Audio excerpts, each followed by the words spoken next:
all know that in today's society, campaign ads and commercials can make or break poll results.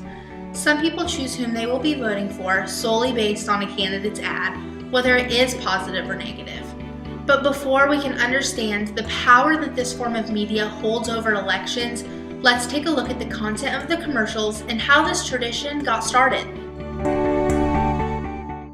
While watching a political ad on television or the internet, there are 5 key questions you should be considering asking yourself.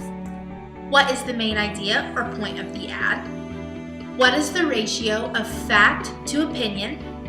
What assertions does the ad make?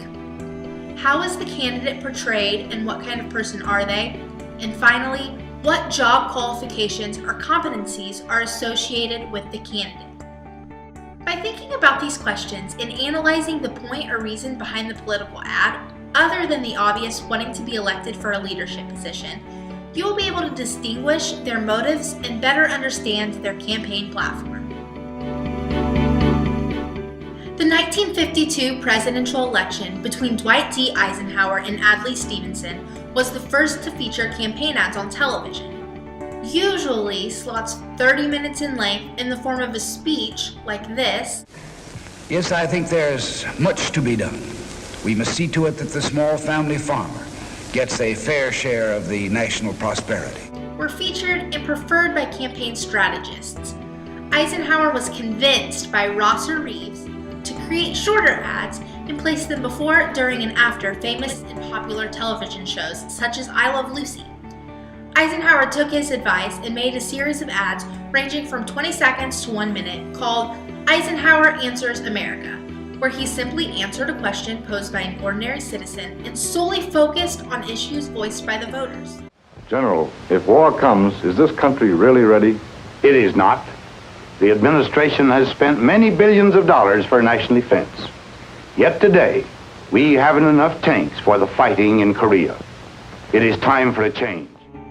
While talking about this form of advertising, Eisenhower's opponent, Stevenson, was quoted, "I think the American people will be shocked by such contempt for their intelligence. This isn't Ivory Soap versus Palmolive." He decided to keep his 30-minute slots Tuesday and Thursday nights at 10:30, not reaching much of an audience.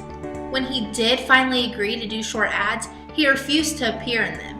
He focused on negative aspects that Eisenhower would bring to the table if elected instead of the issues. Bob. Ike! Will Ike and Bob really live happily ever after? Is the White House big enough for both of them? Stay tuned for a musical interlude. Reuben, Reuben, I've been thinking Bob and Ike now think alike. With the general in the White House, who'd give the orders, Bob or Ike? Let's vote for Adlai and John. Although there are many different factors on why someone does or does not win a political race, it is clear that Eisenhower's decision to run shorter, get-to-the-point ads worked more in his favor than sticking with the traditional 30-minute slots, which Stevenson decided to do. Just as Stevenson focused on the negative aspects of his opponent in 1952, candidates in today's presidential election still rely on the same form of negative advertising to promote their campaign. Just as a side note, there are 5 candidates currently involved in the 2012 presidential election: Barack Obama, Newt Gingrich, Ron Paul, Mitt Romney, and Rick Santorum. There are 2 different types of ads used in negative campaigning: attack ads and contrast ads. Attack ads focus on the negative aspect of the opponent. There is nothing positive about them.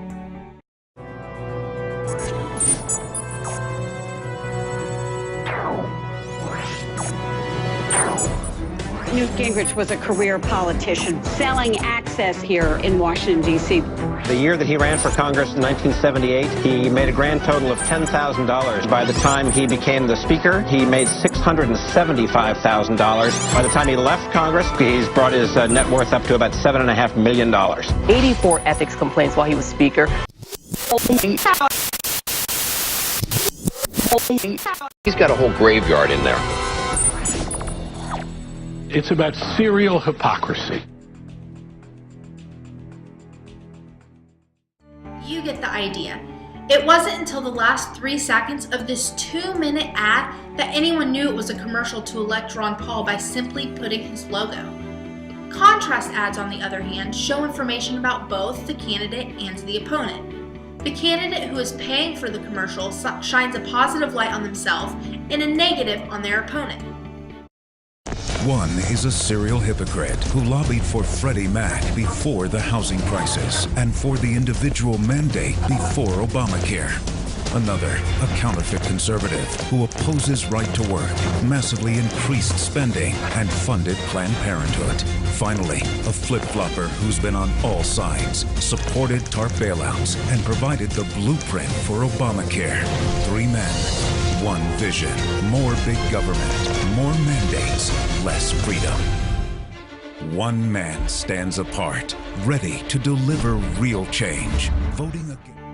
Ads like the 2 you just watched can either lead to advantages within the campaign, suppressing votes for the candidate's opponent, or they can lead to many consequences, causing the candidate to lose the race altogether.